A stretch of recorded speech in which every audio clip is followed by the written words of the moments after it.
Bonjour à tous, nous allons voir comment résoudre un système de trois équations à trois inconnus avec la méthode dite du pivot ou du pivot de Gauss.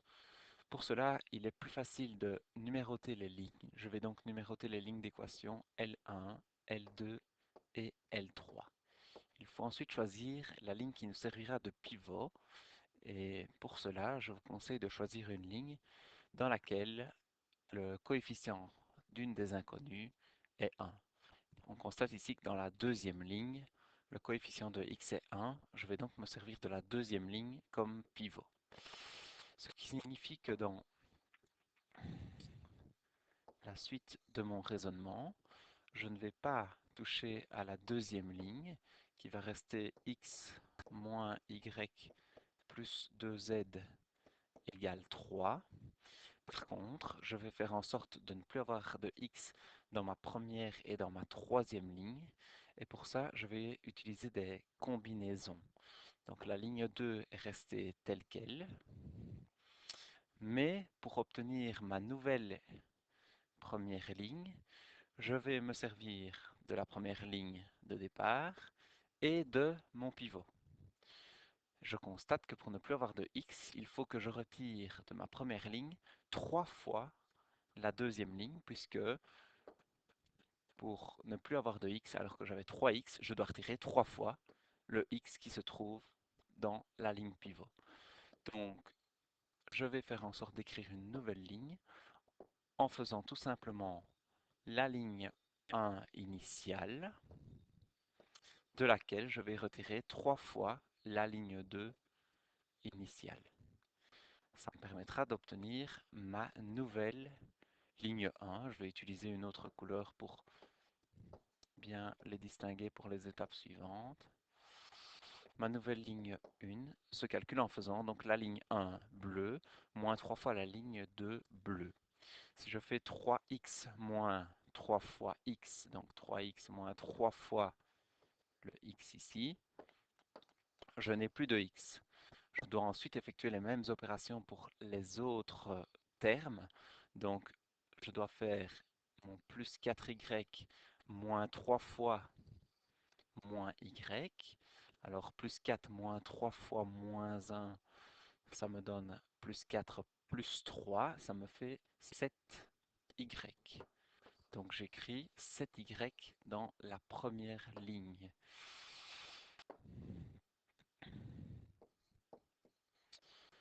Au niveau des z, c'est le même principe. Donc je prends, comme indiqué, une fois ma ligne 1, c'était moins z, et je retire 3 fois le plus 2z qu'on retrouve ici. Donc je retire 6z. Moins z moins 6z, j'arrive à moins 7z.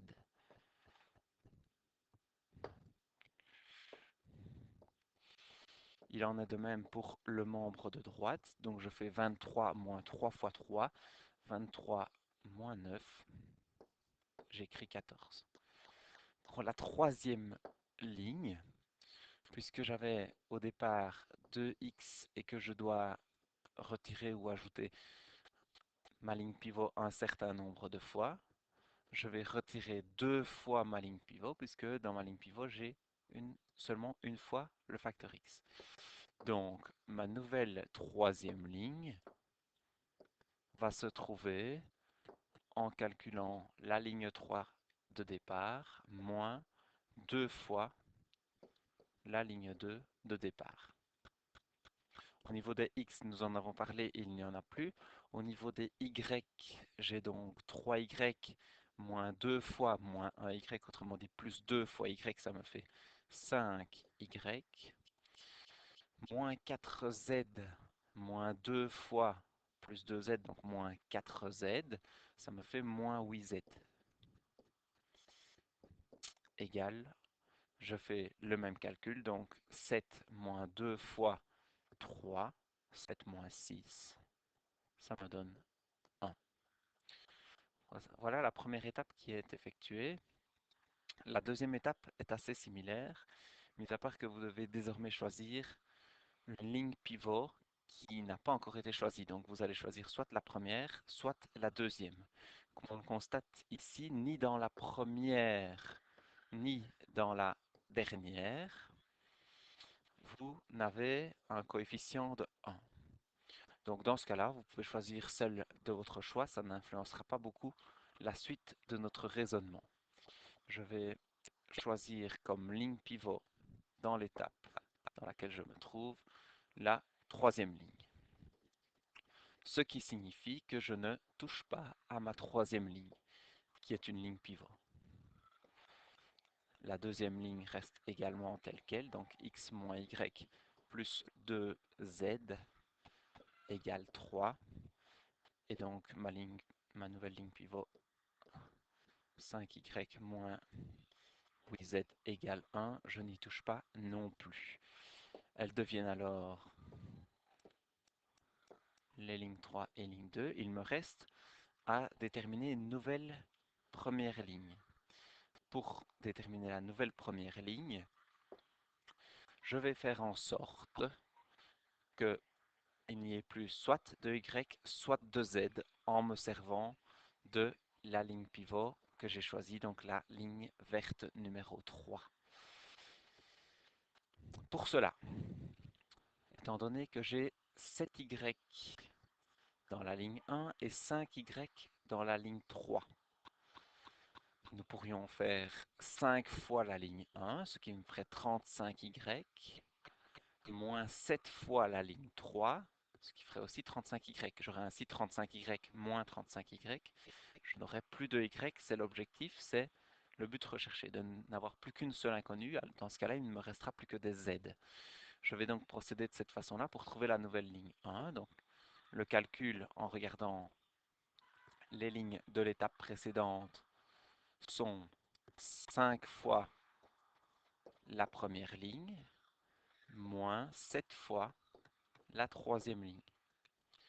5 fois la première ligne au niveau des y, je vous l'ai dit, ça nous donne 35y, moins 7 fois 5y qui se trouve donc ici, ça me fait moins 35y, il n'y en a plus. Au niveau des z, je fais moins 5, moins 7z fois 5, ou 5 fois moins 7z, ça fait moins 35z. Moins 7 fois moins 8z. Donc je suis en train de faire 5 fois la ligne 1 moins 7 fois la ligne 3, autrement dit 5 fois moins 7z, moins 7 fois moins 8z. Je l'écris sur le côté si ça peut vous aider. 5 fois moins 7z, moins 7 fois moins 8z. Ce qui me fait moins 35z. On multiplie les deux facteurs négatifs. Nous avons donc un produit qui est positif, 56z. Et en calculant moins 35z plus 56z, on arrive à un total de 21z. J'écris donc 21z, c'est ce qu'il me reste après avoir fait 5 fois ligne 1 moins 7 fois ligne 3. 21z. Au niveau du membre de droite, je fais les mêmes opérations, donc 5 fois 14 moins 7 fois 1.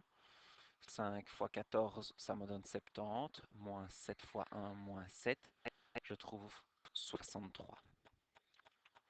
Une fois qu'on a effectué ces deux grandes opérations, en choisissant chaque fois une ligne pivot, j'obtiens un système qu'on appelle triangulaire, où la première équation ne comporte plus qu'une seule inconnue. Quand j'aurai déterminé la valeur de cette inconnue, je pourrai facilement trouver la valeur d'une autre inconnue dans la troisième ligne dans mon cas. Et enfin, je pourrai terminer avec la dernière inconnue dans la deuxième ligne. Nous passons donc à la deuxième grande étape de la résolution d'un système de ce type. Et je vais commencer par travailler dans la première ligne où j'ai une équation finalement toute simple du premier degré et à une inconnue. J'ai 21z égale 63. En divisant les deux membres par 21, j'obtiens que z égale 63 21e. Autrement dit, z vaut 3. Maintenant que je sais que z vaut 3, je saurais facilement m'en sortir dans la troisième ligne rouge, puisque il y avait comme inconnu Y et Z. Mais étant donné que maintenant nous connaissons la valeur de Z, il n'y a plus que Y comme inconnu.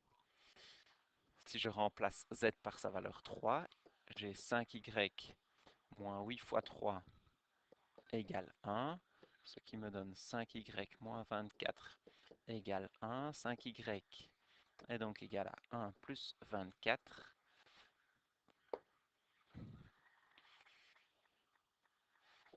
5y, je recommence, est égal à 1 plus 24. 5y valent donc 25. En divisant les deux membres par 5, je trouve que y vaut 5. Il ne me reste plus qu'à trouver la valeur de x. Et pour cela, je vais utiliser la ligne de rouge.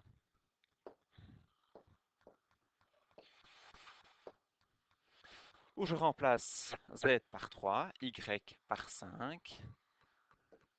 J'ai donc x moins 5 plus 2 fois 3 égale 3. X moins 5 plus 6 égale 3. X plus 1 est donc égal à 3. X est égal à 3 moins 1. On a la valeur de x qui vaut 2. J'ai un système dont la valeur de x vaut 2, la valeur de y vaut 5 et la valeur de z vaut 3. Nous écrivons la solution sous la forme conventionnelle. S égale les accolades, les parenthèses, et j'indique les valeurs, toujours dans l'ordre alphabétique des lettres, donc X, Y et Z ici, 2, 5 et 3.